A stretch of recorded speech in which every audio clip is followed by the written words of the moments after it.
Mail MC4 कौन सा है और फीमेल MC4 कौन सा है? तो माय डियर फेलो इंजीनियर्स, मैंने अपने पास्ट की वीडियो में आपको दिखाया था कि कैसे एक सोलर MC4 कनेक्टर आपके पूरे सोलर प्लांट में आग लगा सकता है। ऊपर आई बटन पे क्लिक करके आप वो वीडियो देख सकते हैं। सोलर डीसी केबल की टेस्टिंग से रिलेटेड अगर आपको वीडियो देखना है तो वो सारे वीडियोस इस वीडियो के डिस्क्रिप्शन में अवेलेबल हैं।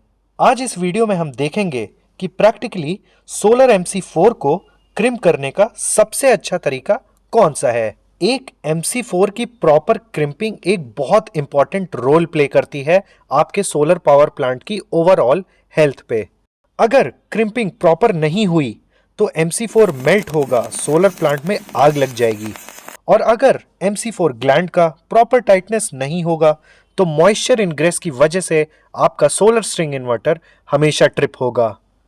तो गाइज यहाँ पे मैं आपको कुछ दिखाना चाहता हूँ। यहाँ पे हमारे पास एक आप देखोगे कंडक्टर थिम्बल है और इसी थिम्बल को हम क्रिम करते हैं, प्रॉपरली क्रिम करते हैं अपने MC4 कनेक्टर के अंदर। ठीक है, तो होता क्या है कि जब आप MC4 कनेक्टर के अंदर जो थिम्बल होता है जिसको हम प्रॉपरली क्रिम करते हैं, अगर वो इम्प्रॉपर तरीके से क्रिम्प होता है तो आपको मालूम है कि this is a metallic part, a conductive part, और इसमें आपको कुछ डीसी केबल के स्ट्रैंड को डाल के प्रॉपरली क्रिम करना है। तो it becomes a contact point जहाँ पे रेजिस्टिव वैल्यू काफ़ी बढ़ जाती है।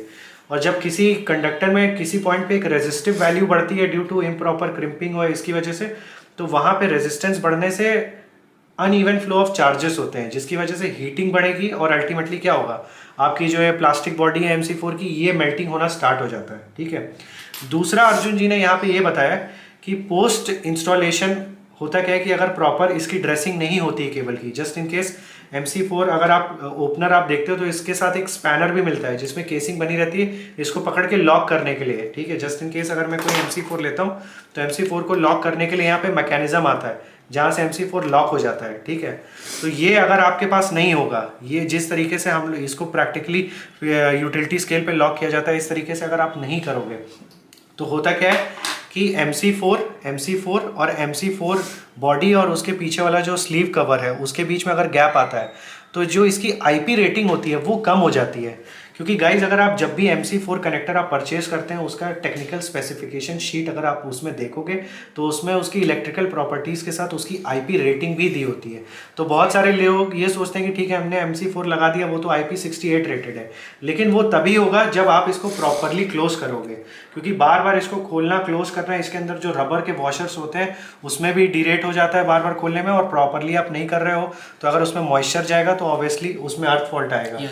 यूटिलिटी स्केल पे MC4 का सिलेक्शन बहुत सारे टेस्ट के बाद होता है in order to ensure the best quality of MC4 or Y connectors. Tests like micro resistance test of MC4, insulation resistance test of MC4, automatic mating and unmating of MC4 connectors, and finally withstand voltage test of MC4 connectors. तो यहाँ पे देखिए मैंने guys आपके सामने दो MC4 connector रख दिए हैं, आप अपने मन में चूज कर लीजिए कि कौन सा मेल है और कौन सा फीमेल है।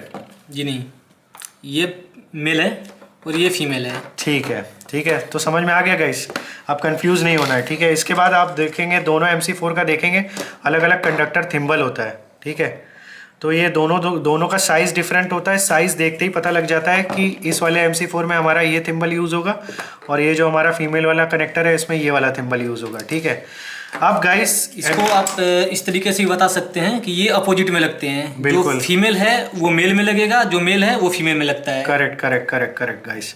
अच्छा, इस थिम्बल में अगर आप गाइस ध्यान से देखेंगे तो दोनों थिम्बल में अगर आप ध्यान से देखेंगे तो कुछ लॉकिंग ग्रूव्स बने रहते हैं। यहाँ पे कोई ये ध्यान नहीं देता कि ये छोटे छोटे दांत किस लिए बने हुए हैं MC4 में। एक्चुअली होता क्या है कि जब आप इस थिम्बल को क्रिम करके MC4 के अंदर आप पुश करते हो ना, तो इस थिम्बल की क्लिक होने की एक आवाज़ आती है। जब ये क्लिक हो जाता है, क्लिक होने के बाद होता क्या है कि ये जो छोटे छोटे टीथ बने हुए हैं ये आपके MC4 बॉडी के अंदर लॉक हो जाते हैं। फिर उसके बाद अगर आपने यहाँ से केबल को प्रॉपरली क्रिम किया होगा ना तो केबल खींचने की तरफ से आपके ये जो थिम्बल है बाहर नहीं आते। ठीक है, अब दूसरा चीज़ डिस्कशन गाइज ये करते हैं कि ये चीज़ तो आपने बहुत देखी होगी, बहुत कॉमन चीज़ है और 90% लोग यही इस्तेमाल करते हैं MC4 को खोलने के लिए। होता क्या है कि जैसे मान लीजिए ये हमारा MC4 जॉइंट है, अर्जुन जी एक आप यहाँ से स्क्रू ड्राइवर और ले लीजिए। तो गाइज ये हमारे एक MC4 जॉइंट है। आइए हम आपको दिखाते हैं कि इंडिया में 90% लोग MC4 खोलते कैसे हैं। तो ये हो गया MC4, एक स्क्रू ड्राइवर यहाँ से लगाते हैं, एक ऐसे लगाते हैं, ठीक है। और फिर उसके बाद देखिए कितना खतरनाक तरीका है। MC4 खुल तो जाता है, लेकिन होता क्या है कि अगर आपने इस तरीके से ग्लव्स नहीं पहनी होगी तो ग्लव्स ना पहनने की वजह से कभी कभी ऐसे ये स्क्रू ड्राइवर स्लिप हो जाता है और नाखून में लग जाता है। मेरे साथ बहुत बार हो चुका है। मेन ये लॉक डैमेज हो जाता है। मेन ये लॉक भी डैमेज हो जाता है। लॉक में अगर आप देखोगे तो यहाँ पे वॉशर और ये सब लगे रहते हैं। एक बार ये डैमेज हो गया ना तो इसकी जो IP रेटिंग है वो ख़त्म हो जाती है। तो आपको क्या यूज़ करना है, इस MC4 को एक बार लॉक हो जाता है तो खोलने के लिए एक प्रॉपर डेडिकेटेड टूल आता है। तो अगर मैं आपसे अर्जुन जी कहूँ कि इसको खोलना है तो कैसे आप खोलेंगे? ये डिपेंड करता है कि जहाँ पर हम लोग खोल रहे हैं एक्सेस कैसा है। हम लोग ऐसे भी पुश कर सकते हैं इसको, मेनली हम लोग को ऐसे मिल जाता है। तो गाइज ये देखिए अपना MC4 ओपनर है। आपको इसको MC4 बॉडी में आपको फंसाना है। जैसे ही आप फंसाते हैं दोनों क्लिक हो जाता है और ये नॉर्मली एकदम आराम से खुल जाता है। So it is the best mechanism, best way and the safest way to open an MC4 connector. तो इसको गाइज MC4 ओपनर कहते हैं। ये भी मार्केट में बहुत ईजिली मिल जाता है। हमेशा इसी को यूज़ किया करिए while opening N MC4 connector. MC4 आपको क्रिम्पिंग करना दिखा रहे हैं। देख लेते हैं कितना हमें स्टील्स को काटना है, इंसुलेशन को। देखिए गाइज यहाँ पे देखिएगा, सबसे पहले हम थिम्बल में मेजर करके देख रहे हैं कि हमें कितना इंसुलेशन को कट करना है। एक बार इसको मेजर कर लेने के बाद हम वायर स्ट्रिपर यूज़ कर रहे हैं गाइज, ब्लेड नहीं यूज़ कर रहे हैं। ब्लेड करने से हाथ कट सकता है। देखिए मेजर करने के बाद हमने अपने जो कि DC केबल है उसको हमने ओपन कर लिया है। उसके मतलब कंडक्टर को एक्सपोज कर दिया है। अब देखिए मेजर करने के बाद कितना परफेक्टली इसमें ये बैठ रहा है, ठीक है। उसके बाद गाइज हमको लेना है एक डेडिकेटेड MC4 क्रिम्पिंग टूल। अब यहाँ पे गाइज मैं बता दूं कि 98% लोग साइट पे अभी भी MC4 क्रिम्पिंग टूल की जगह क्या यूज़ कर रहे हैं, knows plier, cutting plier. Guys knows plier, cutting plier आपको नहीं यूज़ करना है। आपको MC4 क्रिम्प करने के लिए यूज़ करना है प्रॉपर MC4 क्रिम्पिंग टूल।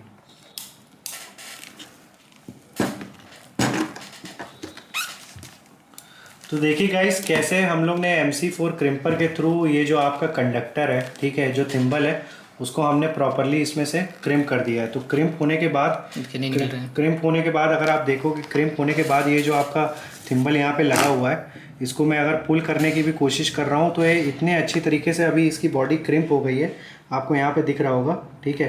तो ये बाहर नहीं निकल सकता अभी, ठीक है। अब गाइज इस क्रिम्पिंग के ऊपर अब जो है हम MC4 कनेक्टर की बॉडी लगाएंगे। इसमें देखिए गाइस सबसे पहले तो हमने इसके पीछे जो बॉडी है, इसका जो कवर है वो हमने लगा लिया है।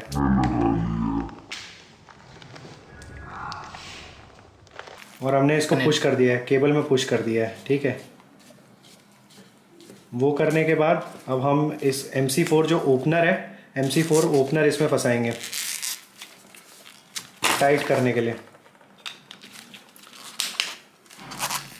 तो देखा गाइज यहाँ पे आपको MC4 ओपनर का कितना इस्तेमाल आ रहा है। MC4 खुल भी सकता है और MC4 की बॉडी टाइट भी हो सकती है। So this is a proper MC4 joint guys, कि कैसे MC4 को हम प्रॉपरली क्रिम्प करते हैं। So this is the most professional way done by a professional engineer. तो गाइज अगर आपका MC4 DC सेट की क्रिम्पिंग और इंसुलेशन प्रॉपर नहीं होगा तो मैं आपको एक वीडियो दिखाता हूँ कि कैसे अगर आपके 1000 VDC या उससे ऊपर की केबल स्ट्रक्चर में शॉर्ट हो जाती है तो किस तरीके की आर्किंग हो सकती है। वीडियो अच्छा लगा होगा तो चैनल को सब्सक्राइब करें, आगे भी आपको ऐसे ही वीडियो मिलते रहेंगे।